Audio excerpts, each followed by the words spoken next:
வணக்கம். இன்று எங்களுடன் போல் அவர்கள் இணைந்திருக்கிறார். வணக்கம் வின்சென்ட் போல் அவர்களே. வணக்கம். இன்றைய நிலையில் வளைகுடா யுத்தம் என்பது பேச்சுக்கு மிக முக்கியத்துவம் பெற்ற ஒன்றாக பார்க்கப்படுகிறது. அமெரிக்கா இஸ்ரேல் தாக்குதலுக்கு பதிலடி கொடுக்கும் வகையில் தான் Iran, Dubai, Kuwait, Bahrain, Saudi உள்ளிட்ட நாடுகளில் உள்ள அமெரிக்க இராணுவ தளங்கள் மீது குறிவைத்து தாக்குதல் நடத்தி வருவதை அறிகின்றோம். அதே நேரம் அமெரிக்கா இஸ்ரேல் இணைந்து லெபனான் மீது தாக்குதல் நடத்துவதை பார்க்கின்றோம். இப்படி லெபனான் மீதும் குறிவைத்திருக்கின்ற அதே நேரம் பல நாடுகள் இந்த போரில் ஈடுபட்டிருப்பதை பார்க்கிறோம். இன்று இந்த நிலை இன்னும் மோசமாகக்கூடிய சூழல் இருக்கிறது. அதை பற்றி கூறுங்கள், பார்க்கலாம்.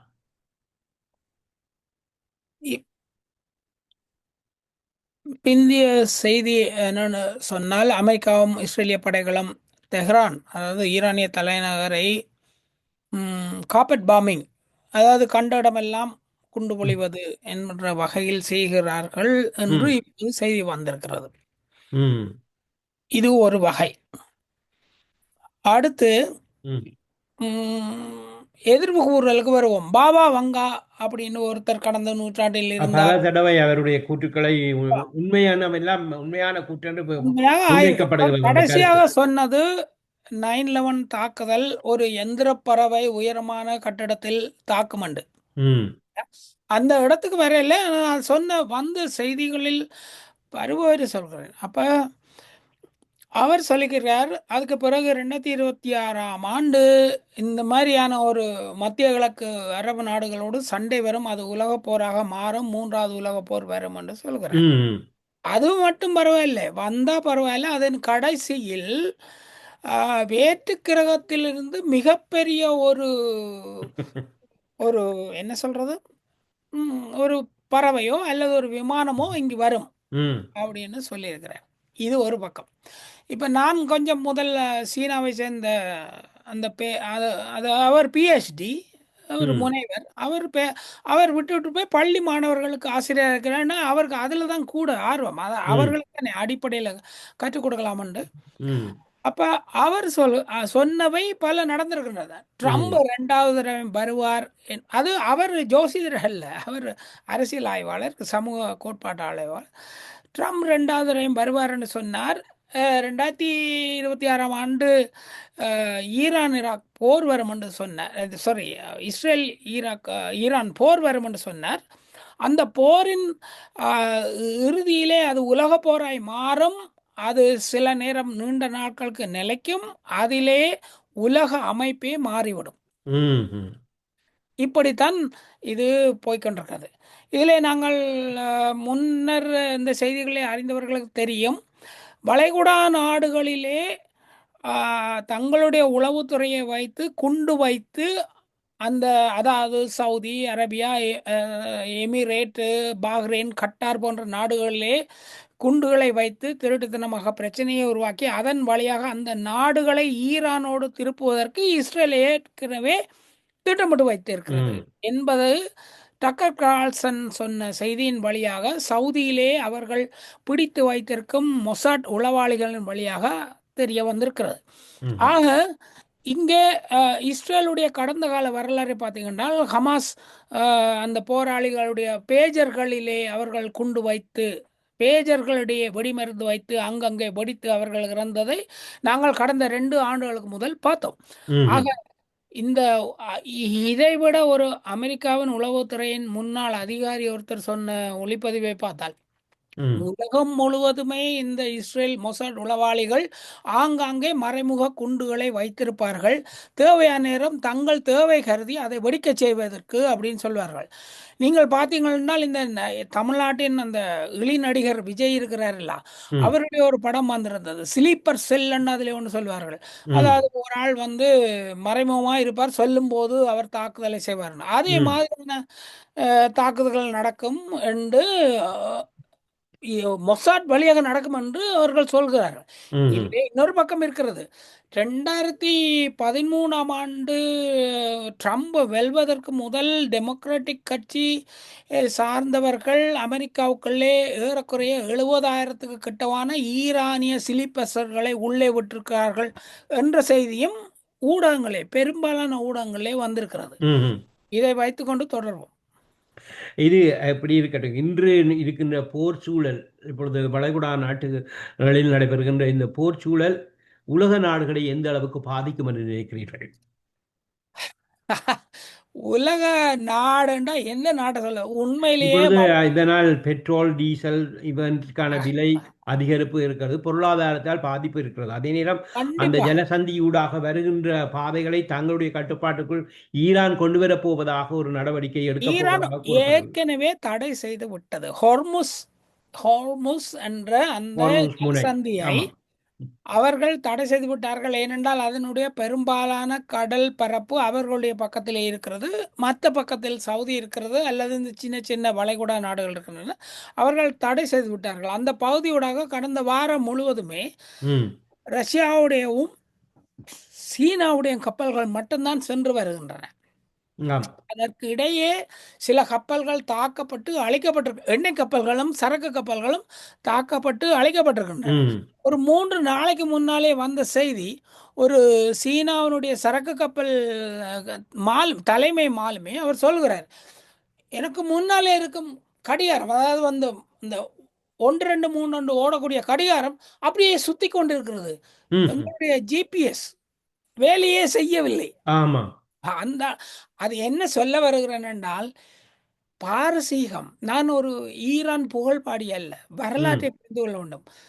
12,000 காலம், 12,000 உண்மையான 12,000 காலம் திறமையான, ஆழ்ந்த அறிவு சார்ந்த வரலாற்றுடைய ஒரு இனம் அந்த பகுதியிலே தொடர்ந்தும் இருக்கிறது. இன்னும் மாறவே இல்லை. அவர்கள் சிதைக்கப்படவில்லை.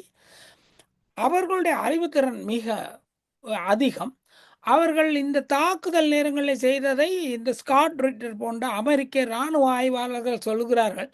அவர்கள் இஸ்ரேலுடைய ராடார்களை முதலே ஹேக் செய்து வைத்திருக்கிறார்கள். அதை பயன்படுத்தவில்லை. தாக்குதல் செய்ய நேரம் மட்டும்தான் அந்த ஹேக் என்ன தெரிந்தானே, உன்னை கைப்பற்றி வைத்திருப்பது, அதை ஆமா. பயன்படுத்துகிறார்கள். அதை சிதைப்பது போல விட்ட உடனே இந்த மிசைலோ இந்த ட்ரோன்கள் போகும்போது அவர்களுடைய என்ன சொல்றது, ராடார்களால் திசை நோக்கி கவனம் செலுத்த முடியவில்லை. பிறகு தாக்குதல் நடத்தப்பட்டு வந்துட்டு அதை கைய விடுறார்கள். அதே ஆமா. மாதிரியான ஒரு ஆழ்ந்த அறிவும் புலனும் வரலாறும் பண்பாடும் உடைய ஒரு இனம். நான் புகழ்ந்து சொல்லவில்லை. சரி, பார்க்கலாம். இப்பொழுது இந்த கோலான் குன்றுகள் பகுதியை நோக்கி பெருமளவு சிறிய இராணுவ நகர்வு இடம்பெறுவதாக ஒரு கருத்து விற்கப்படுகிறது. இவ்வாறான நகர்வுகள் எதை காட்டுகின்றன? இது வந்து ஈரானுடைய வட மேற்கு பகுதி எல்லை. அங்கே சிரியா இருக்கிறது. அந்த எல்லையை ஒட்டி துருக்கி இருக்கிறது. உலகத்திலேயே ஒட்டமான் பேரரசாக இருந்த துருக்கி வேறு, அண்மை ம். காலத்தில் 2ஆம் உலகப் போருக்கு இருக்கக்கூடிய துருக்கி வேறு. இப்போ ஒரு 3 நாளைக்கு முதலே துருக்கி அதிபர் சொல்லியிருந்தார், நாங்கள் ஈரானுக்கு எதிராக நிற்கிறோம், அவர்கள் ஏனென்றால் எங்களுடைய அரபு சகோதரர்களுக்கு எதிராக இருக்கிறார்கள் என்று. இப்போது அதற்கு எதிராக அங்கே இருக்கக்கூடிய குர்திஸ்தான் தீவிரவாதிகளை சீர்படுத்தி அவர்களை கொண்டு அந்த பகுதியை நோக்கி ஈரானுடைய ஒரு பகுதியை பிடிப்பதற்கு வருகிறார். அதில் ஒரே ஒரு குறிப்பிடத்தகுந்த செய்தி என்னென்றால், ஈரானுடைய வடமேற்கு பகுதியிலே ஒரு மாகாணம் குர்திஸ் மக்கள் பெரும்பான்மையாக உடையது. ம், ம், ம். இப்பொழுது துருக்கி கூறுங்க. இல்லை, துருக்கிய மாதிரி ஒரு நாடையும் அதை அண்டிய பகுதியில் நடக்கும் செயல்பாடையும் நீங்கள் நம்ப முடியாது. நீங்கள் சிரியான்னு சொன்னீங்க. இன்றைக்கு சிரியாவுக்கு நடந்தது என்ன? முன்னாள் தலைவட்டி ஒரு மனிதனை வீடியோவில் வைத்து தலையை அறுத்து கொன்றவர் இன்று சிரியாவுக்கு தலைவர் இல்லையா? ம். இவர் யாருடைய ஆதரவாளர்? இதே துருக்கியுடையும் இதே அமெரிக்காவுடையும் இதே. அப்ப என்ன செய்யறது? அமெரிக்காவினுடைய தலைமையும் இன்று அப்படியான குற்றச்சாட்டுக்கு உட்பட்ட ஒரு தலைமை தானே ஆட்சி நடத்தி கொண்டிருக்கிறது. இப்பொழுது இந்த ஈரான் வந்து ஒரு தொடக்கூடாத ஒரு இடத்தை தொட்டு விட்டதா என்கின்ற ஒரு கேள்வி இருக்கிறது அல்லவா? எது? இந்த அமெரிக்கா மீதோ அல்ல இஸ்ரேல் மீதோ கை வைத்ததனால் தான் இந்த பாரிய இழப்பு, ஒரு பெரும் தலைவரை இழந்தது, அல்லது அது ஈரான் தோற்று போகும் என்கின்ற ஒரு கருத்து முன்வைக்கப்படுகிறது. இல்ல, நீங்கள் அது வந்து இந்த பெரும்பான்மை ஊடகங்கள் வழியாக எங்களுடைய தமிழ் ஊடகங்களும் பெரும்பான்மை ஆங்கில ஊடகங்களும் வைக்கும் செய்திகள். ம். நான் நான் ஒரு ப்ரொஃபெட் அல்ல. ஆனால் பார்த்து கொண்டிருப்பதன் வழியாக அல்கமேனை செய்தது என்னவென்றால், சரியா, அவரை கேட்கும்போது நான் வெளியே வரமாட்டேன், என்னுடைய ஆமாம், மக்கள் வரமாட்டேன் என்று அவர் உறுதியாக பதுங்கு கூறிச் சென்றது. ஆமாம். ஒளியிடவில்லை, ரஷ்யா கேட்டும் வரவில்லை, நான் இங்கே இருக்கிறேன். அவர் தன்னை ஒரு பலியாடாக ஆக்கினார். இன்னொரு வகையிலே அந்த இஸ்லாமிய சொல்லிலே சொன்னால் மாத்தியர், அதாவது புனித போராளியாக மாற்றினார். அதன் வழியாக என்ன நடந்தது? ஈரானுக்குள்ளே இருக்கக்கூடிய இப்போதைய அரசு அணுகுமுறைகளுக்கு எதிரான கொஞ்சம் விலகி இருக்கும் மக்களே கூட ஒருங்கிணைந்து வந்திருக்கிறார்கள். நிறைய பெரும்பாலான ஒருங்கிணைவு நடந்திருக்கிறது. அவர் ம். கடைசியாக செய்த ட்விட்டர், அதாவது எக்ஸ் தள பதிவை பார்க்க வேண்டும். அதிலே ஒரு வாள் இருக்கும். அந்த அராபிய வாளிலே நீங்க பார்த்தீங்கன்னா இப்படி ரெண்டு, இந்த கை தெரியுதா, அப்படி ரெண்டு பாம்பு நாக்கு போல ரெண்டு ம். நுனிகள் இருக்கும். ம். அதை வைத்துக்கொண்டு அவர் நிற்பது போலவும் அதனுடைய வரிகள் வருகிறது. ம். என்ன வரியன்னு சொன்னால், ம். பாரோ மன்னரிடம் சொல்லு. யார் பாரோ? நைல் நதிக்கு அந்த பக்கம் பழைய கதை பைபிள்ல அவன் சொல்றேன். ம். ஆபிரகாம் வருகிறான் சொல்லு. ம். ஆபிரகாம் மோசே. அப்ப அலியினுடைய தாக்குதல்கள் அவர்களை நோக்கி இருக்கும் என்று சொல்லு என்பது போல. ஆனா அதன் தொடர்ச்சியாக அது வருது. இந்த வாள், அந்த வாளுக்கு ஒரு பேர் இருக்கு அவங்களுடைய மொழியில, எனக்கு அது வருது இல்லை. அந்த வாள் அவ்வளவும் மிசைலாக மாறும்னு சொல்லுண்டு. அது நான் உங்களுக்கு முதல்ல பேச சொன்னேன்னு தெரியாது. ஏறக்குறைய 80,000 ட்ரோன்கள் மட்டுமே இருக்கின்றன. ம். 80,000 ட்ரோன்கள். அப்ப ஆமாம், ஒரு பல நூற்றுக்கணக்கான ட்ரோன்களை கொண்டுதான் இஸ்ரேலில் இன்று அந்த ட்ரோன் மழை போல் பெய்கிறது என்று கூறுகிறார்கள். அது அதிலே என்னன்னு சொன்னா, ஒரு போர் தந்திரத்தை நான் ஒரு போர் தந்திரவாதி அல்ல, போர் தந்திரம் நிறைந்தவர்களுடைய கருத்துக்களை கேட்கிறேன். இந்த ட்ரோன்களை இப்போது சரமாரியாக அனுப்பி கொண்டிருக்கிறார்கள், அல்லது ஆம். மலிவான ஆயுதங்களை அனுப்பி கொண்டிருக்கிறார்கள். அமெரிக்காவினுடைய எதிர்ப்பு ஏவுகணைகளும் இஸ்ரேலுடைய எதிர்ப்பு ஏவுகணைகளும் அதை எதிர்க்கின்றன. இப்போது என்ன பிரச்சனைனா, ஒரு ட்ரோனுடைய மதிப்பு சில சமயம் $10,000 வரை தான் இருக்கலாம். ம். ஆனால் அவர்களுடைய ஏவுகணை ஒன்று 1 மில்லியனுக்கு குறைவானது அல்ல. அப்ப நீங்கள் ஒரு 50, 30 ஏவுகணை அனுப்பிக்கலாம். அவர்கள் ஒரு 10, 15 ஏவுகணை அனுப்பினால், அதாவது எதிர்ப்பு ஏவுகணை அனுப்பினால், ட்ரோன்களை அனுப்பும்போது அவர்கள் ஒரு நாளைக்கு அந்த ஒப்பீட்டளவிலே எவ்வளவு பணத்தை, எவ்வளவு இழப்பை சந்தித்துக் கொண்டிருக்கிறார்கள். ஆ. பணம் அல்ல பிரச்சனை, அதை ம். தயாரிக்க முடியாது. ம். அந்த பேட்டரி என்று சொல்வார்கள், ஏவுகணை எதிர்ப்பு ஏவுகணை செலுத்துகின்ற பதில், அந்த பேட்டரிகள் முடிஞ்சு போயிடும். ம். இன்னும் மிக முக்கியமானதை கூறுகின்றார்கள் இந்த யுஎஸ்எஸ் ஆப்ரஹாம் லிங்கன் என்று சொல்லப்படுகிற அந்த பிரம்மாண்ட விமான தாங்கி கப்பல் ஓ, ஓ, ஓ. வரலாற்றை கொண்டது. ஆனால் அது தாக்கப்பட்டிருப்பது என்கின்ற ஒரு கருத்து முன்வைக்கப்படுகிறது. தாக்கப்பட்டது, அழிக்கப்பட்டது என்றால் அது வெற்றியாக பார்க்க முடியுமா? ஈரானின் வெற்றியாக பார்க்க முடியுமா, அல்லது அமெரிக்காவின் தோல்வியாக இதை எதிர்கொள்ள முடியுமா? அந்த செய்தியை நான் இன்னும் பார்க்கல. நீங்க சொல்றத இல்லை, வச்சுக்கொண்டு இந்த சொல்லுங்க. செய்தி பிறகு 3 நாட்களாக வந்தது. ஆனால் இப்பொழுது அந்த 3 செய்தி நாட்கள்னா அது பொய். என்ன அது அப்படி பொய்யான செய்தி? செய்தியாக இருக்கலாம் அதை அல்லவா? அதனால் தான் விரும்பவில்லை. அந்த உறுதிப்படுத்த வேண்டிய தேவை இருக்கிறது. ஏனென்றால் ஆப்ரஹாலிங்கம் கப்பல் நேற்று நாள் இப்போ ஒரு 6-7 மணித்தியாலத்துக்கு முதல் நான் சரி பார்த்த செய்தியின் வழியாக அந்த ஜியோ லொகேஷன் அது தென்னாப்பிரிக்காவுக்கு கிட்டே இருக்கிறது. அது இந்த பாரசீக வளைகுடாவின் இதை தெற்கு இந்த பேர்ல் ஹார்பருக்கு அடித்ததைக்கு ஒப்பிட்டு கூறுகின்றார்கள். அந்த அளவுக்கு அதை பெரிதாக அன்று ஜப்பானில் நடந்த நம்முடைய தமிழ் மக்களா, 1941 நம்முடைய தமிழ் மக்கள். அதுக்கு ஒப்பீடாக கூறி இதுக்கு பெரிதாக ஓகே. அப்ப பேசப்படுகிறது. யாராவது இதற்கு முதல் அமெரிக்க விமானம் தாங்கி கப்பலில் கக்கூசு உடைந்து போனதை பற்றி கதைத்தார்களா? இல்லை, இதான் இவ்வாறு பேசப்பட்டு கொண்டு இருக்கிறது. அதனால் இல்ல இல்ல இது அதுல தெளிவுபடுத்த வேண்டிய தேவை இல்ல, இருக்கிறது. நான் 2 விஷயத்தை சொல்ல வரேன். அதாவது கமனை அவரை அடிக்க போறார்கள், அதுதான் ரெஜிம் சேஞ்ச், அவருக்கு மேலான தாக்குதல், முதலாவது தாக்குதல் என்ற நிலையிலும் கூட அவர் ம். அங்கே நின்று தன்னை பலியாக்கியது வழியால் ஈரானை ஒருங்கிணைத்து, முஸ்லிம் மக்களை, இஸ்லாமிய சமூகத்தை ஒருங்கிணைத்து, சரிதானே, ஏறக்குறைய முஸ்லிம் மக்கள்னு சொல்லணும். ஏனென்றால் சியா சன்னி முதலிய அனைத்து பிரிவினரும் இப்போது ஒருங்கிணைத்து விட்டார்கள். ஆஹா. இவர்களை ஒருங்கிணைத்து அவர் தன்னை பலியாக்கினார். ம். ஆனால் ஒரு கப்பலை உடைப்பதன் வழியாக நாங்கள் எங்களுடைய நாட்டின் உணர்வுகளை கிளறி நிறைய பேரை இராணுவத்துக்கு கொண்டு ஈரானிலே ஒரு தரைவழி தாக்குதலை நடத்துவோம் என்று அமெரிக்காவின் இராணுவ அமைப்போ அதன் அதிபரோ நினைக்கவில்லை. அதற்கு மாறாக கப்பலை கொண்டு ஓடிவிட்டார்கள். இது ஆஹா. உங்களுக்கு விளங்குதா? இதுதான் ஆமாம். இதில் அது உண்மை என்பதற்கு அப்பாற்பட்ட செய்தி என்பதுதான் புரியுது. ஆனால் அதை பெரிதாக பேசிக் கொண்டிருக்கிறார்கள்.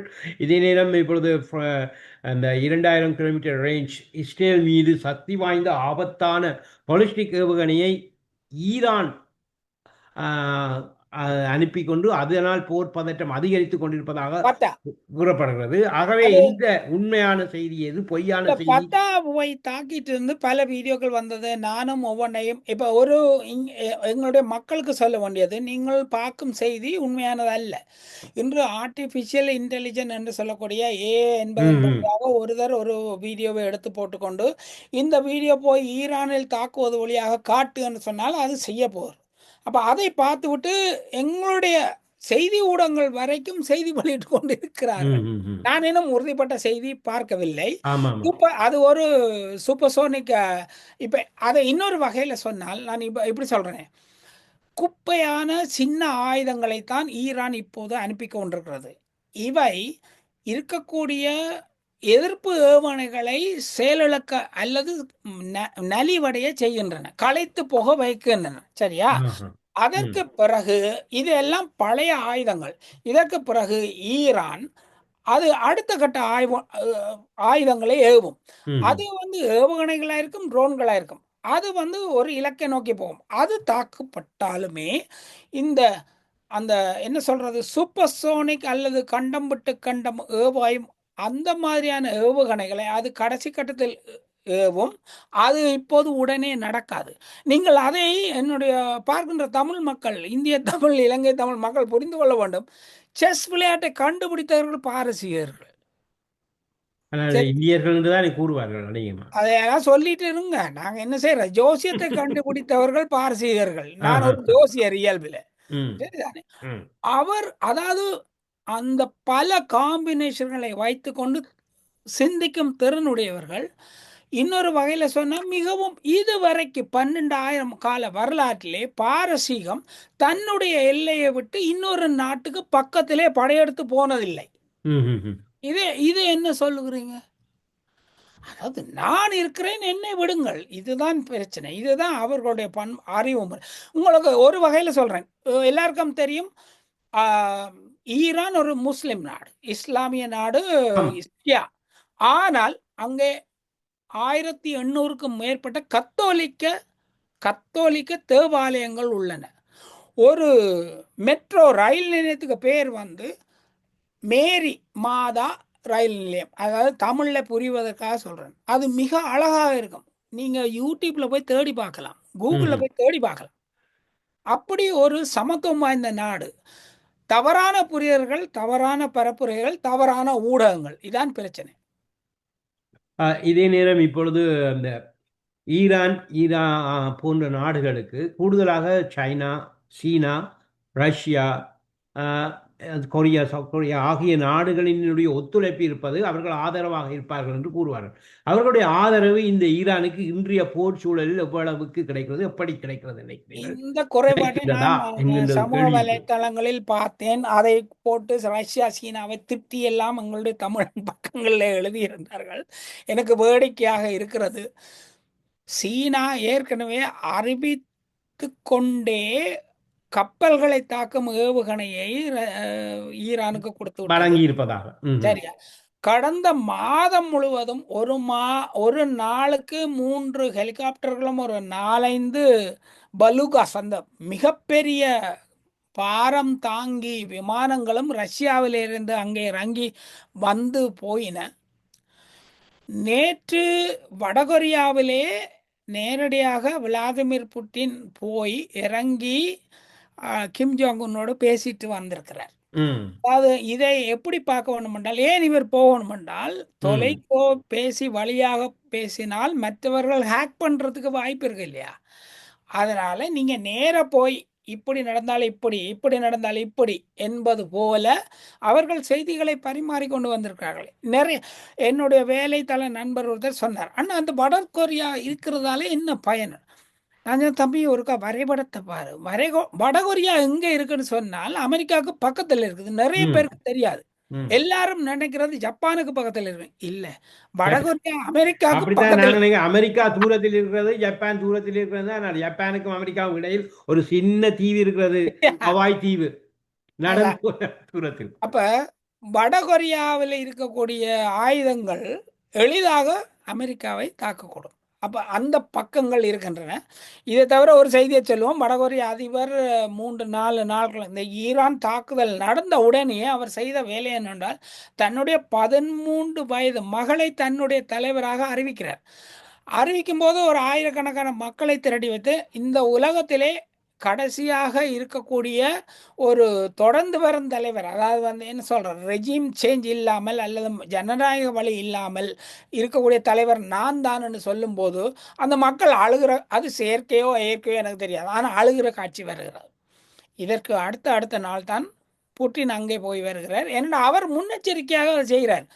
நாளைக்கு ஒரு எழுந்த மாற்றாக அமெரிக்கா ஒரு ஏவனையை விட்டால் அவர் ம் எங்கேயோ போயிருக்கிற நேரங்களிலே அதற்காக. அப்ப ரவுடி நாடுகள் அமெரிக்கா, அதை ஏவி விடும் ரஷ்யா, இதை வைத்துக்கொண்டு உலகம், இதிலே உண்மையிலேயே மிக சிறப்பாக நடந்து கொண்டது இத்தாலியும் ஸ்பெயினும் தான். ம் ம் ஸ்பெயின் வந்து நேரடியாக சொல்லிவிட்டது, என்னுடைய நாட்டிலே உங்களுடைய தளங்களை வைத்துக்கொள்ள வேண்டாம். அதனால் 23 ஃப்ளைட்களை எடுத்துக்கொண்டு உடனே வெளியே போக வேண்டிய நிலைக்கு அமெரிக்கா ஆளானது. கொண்டு போய் சைப்ரஸில் வைத்தார்கள்.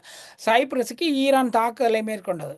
இதே ஒரு எனக்கு டைம் இருந்தால் ஒன்று சொல்கிறேன். என்னுடைய வேலையிடத்துல நிறைய இஸ்லாமிய நண்பர்கள், பல நாடுகளைச் சேர்ந்தவர்கள், அதில் சியா சுன்னி எல்லாம் இருப்பார்கள். இப்போ தான் எனக்கு அதுக்கே விளக்கம் வருது, எது இஸ்லாம் எது முஸ்லீம் என்ற சொல்ல ம் ஆமாம். பயன்படுத்துகிறேன். அப்போ இருக்கும்போது அந்த உரையாடல் வந்தது. அதில் நிறைய பேர் என்னிடம் இப்போ நீங்கள் கேட்குற மாதிரி அங்கேயும் கேட்பாங்க. அப்போ கேட்குற நேரம் அவர் ஒருத்தர் ஒரு கருத்து சொன்னார், என்ன இருந்தாலும் ஈரான் தன்னுடைய சுற்றி இருக்கக்கூடிய சகோதர நாடுகளை தாக்கி இருக்கக்கூடாது. அவர் சரிதான். நாடுகளை தாக்கவில்லை தானே. அதான்.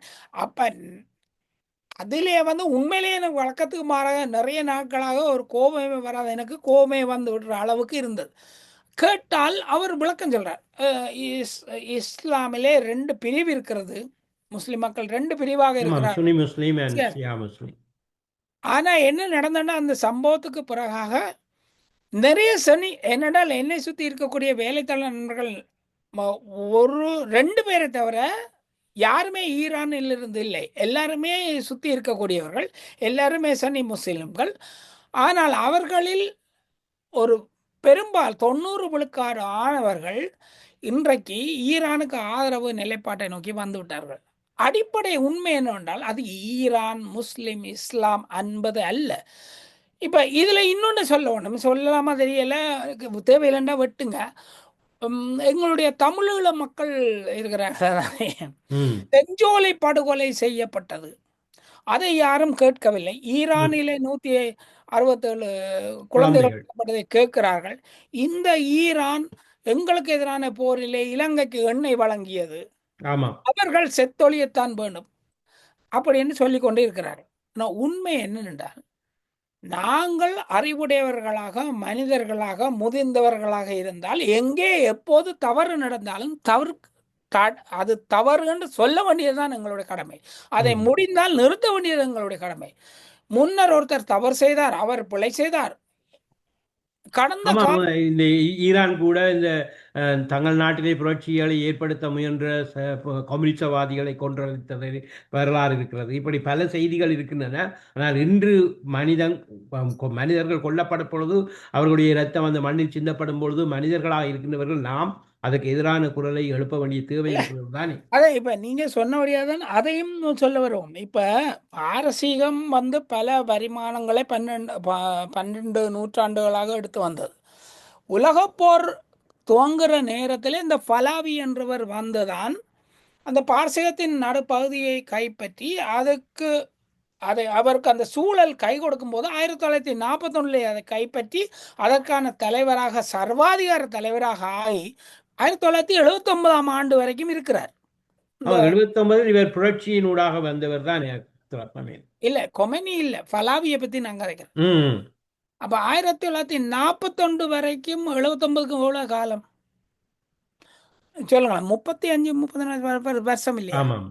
அப்ப இப்ப அந்த காலத்தில் எல்லாம் ரெஜிம் சேஞ்ச் இந்த அமெரிக்காவோ கனடாவோ ஐரோப்பிய நாடுகளோ இஸ்ரேலோ யாரும் யோசிக்கவில்லை. ம் அதாவது என்னுடைய கேள்வி, ஒரு நாட்டிலே ஒரு மக்கள் இருக்கிறார்கள், அங்கே ஒரு அரசாட்சி நடக்கிறால் அந்த மக்கள் தான் குரலை உயர்த்த வேண்டும். அல்லது அந்த மக்கள் பாதிக்கப்படும் போது ம் எங்களுக்கு உதவிக்கு வாங்கள் என்று சொல்லி வடக்கு கிழக்கில் இருந்து தமிழ் மக்கள் இந்தியாவை கேட்டது போலவோ, டொனஸ்கிலே இருந்து ரஷ்யாவை உக்ரைனிய மக்கள் கேட்டது போலவோ கேட்க வேண்டும் இல்லையா? அப்படி ஆமாம். ஒரு அப்படி ஒரு கேள்வியை எங்களுடைய எங்களுடைய தாயகத்திலே நடந்த இந்த மே 18 நடைபெற்ற அந்த 2009ஆம் ஆண்டிலே இந்த போரிலே அழித்தவர்கள் இலங்கை அரசு என்றதுக்கு அப்பால் இந்தியா, அமெரிக்கா, இஸ்ரேல், ஈரான் போன்ற அனைவரும் சேர்ந்து தான் 22 நாடுகள் இணைந்து தான் அந்த போராட்டத்தை முடக்கினார்கள் என்ற செய்தி இருக்கிறது. அந்த செய்திக்கும் அப்பால் நாங்கள் இவர்கள் இப்படி செய்து விட்டார்கள், அப்படி செய்து விட்டார்கள் என்று பேசுகிறது. நாங்களும் போர் துன்பத்தை அனுபவித்தவர்கள் இன்னொருவன் துன்பப்படும் பொழுது அதை பற்றி ரசிக்க முடியாத ஒரு அது சூழ்நிலை. ரசிக்க முடியாது, அதை கண்டிக்க வேணும். அதாவது ஒரு நாட்டு மக்கள் எனக்கு உதவி வேணுமென்று பக்கத்து நாட்டையோ ஐக்கிய நாடுகள் சபை வழியாக கேட்கும் போது ஒரு ஆள் உதவிக்கு போகலாமே தவிர மற்றபடி எதுவும் நடப்பதில்லை. ம் ஆக அந்த வகையில் வெளியில இருந்தோண்டு சும்மா ஈரான் ஆயில் கொடுத்தது எண்ணெய் கொடுத்தது குற்றம் சொல்வது, எனக்கு தெரிய இலங்கை முஸ்லிம் மக்களை கூட இந்த விடயத்தில் தவறு செய்கிறார்கள். நிறைய கருத்துக்கள் தவறாக வருது. நிறைய விஷயங்கள் இருக்கின்றது. இதில் இன்னொரு முக்கியமான கேள்வி கேட்க வேண்டும். இந்த நேரத்தில் இந்த யுஎன்ஓ என்று சொல்லப்படுகின்ற அமைப்பு இருக்கிறது, இயங்கிக் கொண்டிருக்கிறது. இந்த அமைப்பு என்ன செய்து கொண்டிருக்கிறது? அது இதுதான் அந்த ஐக்கிய நாடுகள் சபை. அதான் அதான் ப்ரொஃபசர் ஜியாங் சொன்ன கருத்து, அந்த சீன அறிஞர் இருக்கிறார் தானே, அவர் சொல்ற கருத்துப்படியும் இதுவரைக்கும் பல பேர் சொல்லி வருகின்ற கருத்துப்படியும் இந்த போர் துவங்கிவிட்டது, இப்போதைக்கு நிற்காது. குறைந்தது 3 வாரமாகும். அதை தாண்டினால் இன்னும் நிறைய ஆண்டுகளாகும். அதன் விளைவாக உலகத்தில் ஒரு மாறுபட்ட கட்டமைப்பு உருவாகும். இந்த யுஎன் ஐக்கிய நாடுகள் சபை என்பது இல்லாமல் போகும். இதற்கு முதல்ல நான் சொல்லணும்னா 2 கிழமைக்கு முதல்ல இருந்து ம் ரஷ்ய அதிபர் புட்டின் சொல்லிக் கொண்டிருக்கிறார். அவர் பல இடங்களில் அறிவித்திருக்கிறார், இந்த உலகத்தில் நாங்கள் ஒழுங்கான நட்புறவான கட்டமைப்பை வைப்பதற்கு வேறு ஒரு மாதிரியான ஒரு நடைமுறையை கையாள வேண்டும். எல்லைகள் ஆமாம். சார்ந்த அவர் ஏற்கனவே ஒரு அமைப்பையும் உருவாக்க முயற்சி செய்திருக்கிறார். அப்ப எல்லைகள் சார்ந்த முருகல்களை உருவாக்காமல் மனிதர்களும் இனங்களும் அவர்களின் விருப்பங்களும் சார்ந்த அமைப்புகளை வைத்துக்கொண்டு நாங்கள் நடத்தணும் என்று அவர் சொல்றதும், அவர் அதுக்கு முதல் ஈடுபட்ட பிரிக்ஸ் அமைப்பும் இன்றைக்கான போர் சூழலும் இது எல்லாம் என்ன செல்கிறது என்றால், நீங்கள் கேட்ட யுஎன்ஓ கொஞ்ச நாள் இல்லை ஆமாம் ஆமாம். இதில் இன்னும் ஒரு முக்கியமான கேள்வி, நாங்கள் கனடாவில் வாழ்ந்து கொண்டிருக்கிறோம். கனடா இந்த அமெரிக்க போராட்டத்துக்கு கனடிய பாதுகாப்பு அல்லது இராணுவ படை உதவ வேண்டுமா, அல்லது உதவுகின்ற சூழலை இந்த அரசு வழங்குமா, அல்லது அதுக்கு எதிரான ஒரு நடவடிக்கையை மேற்கொள்ளுமா? யாருக்கு உதவி வழங்கணும் கனடா? அமெரிக்க படைகள் போருக்கு செல்கின்ற பொழுதெல்லாம் கனடிய படைகள் அதன் பின்னே செய்கின்ற வழக்கம் இருந்து வந்தது. இந்த போரில் கனடாவின் நிலைப்பாடு சற்று வேறுபட்டதாக இருக்கின்றது. நீங்கள் அதை எப்படி பார்க்கிறீர்கள்? மார்க் கார்னி கனடாவின் பிரதமர் எழுந்த மாதத்துக்கு நேரடியாக அந்த விஷயத்திலே கருத்தை சொன்னதுக்கு எதிர்ப்பாக வான்கூவரில் இருக்கக்கூடிய ஒரு பாராளுமன்ற உறுப்பினர் நேரடியாக கருத்து சொல்லியிருக்கிறார். இதை நீங்கள் மீளப்பெற வேண்டும், இப்படி இருக்க முடியாது இந்த இடங்களிலே நடந்த அப்படி இந்த படை தாக்குதலிலே எதையும் தாண்டி இந்த ஈரான் மீதான போருக்கு போகக்கூடிய ஒரு குழுவோடு கனடா ஒத்து போகுமா இருந்தால், முதலாவது கேள்வி 167 பள்ளி குழந்தைகளை கொன்றது மனித படுகொலையா இல்லையா? வியட்நாம் போருக்கு பின்பாக நடந்த மிகப்பெரிய மனித படுகொலை இது. இதை ஏற்றுக்கொள்வதா? மற்றது நேரடியாக சொல்லட்டா, மார்கானி என்பவர் இந்த மேற்சொன்ன இலுமினாட்டி அமைப்பின் பொருளாதார வலைக்கட்டமைப்பு டாவோஸில் நடக்கின்ற வருடாந்த கூட்டத்தில் கலந்து கொள்கின்ற ஜார்ஜ் சோரோஸ் இந்த மாதிரியான ஆக்களுடைய கையாளாக லண்டன் சென்ட்ரல் பேங்குடைய கவர்னராக இருந்து அடுத்த மாதம் வந்து கனடாவில் பிரதமரமானவர். ம், இவர் ஜனநாயக ரீதியான ஒரு மனிதரே அல்ல. ம், இன்னொன்று சொல்லட்டா, $100 மில்லியன் கனடாவில் இருக்கக்கூடிய மக்களுடைய பென்ஷன் பணத்தை எடுத்து இந்தியாவில் முதலீடு செய்ய போகிறார்கள். கேள்விப்பட்டிருக்கேன். ம். இந்த முதலீட்டை செய்வதற்கு அறிவித்தவர் மாக்கானி, கனடாவின் பிரதமர். இந்த முதலீட்டை செய்வதை நடைமுறைப்படுத்த போகிறது ஒரு நிறுவனம். அதுக்கு பேர் ஒரு புரூக்ஸ்ஃபீல்ட்.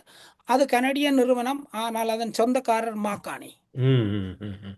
சரியா? ஆக, சரி, நிறைவாக இன்னும் சொல்லவா? நீங்கள் நிறைவாக நீங்கள் இந்த இன்னும் பல விடயங்கள் பேசலாம், ஆனால் நேரம் நெருங்கிவிட்டது.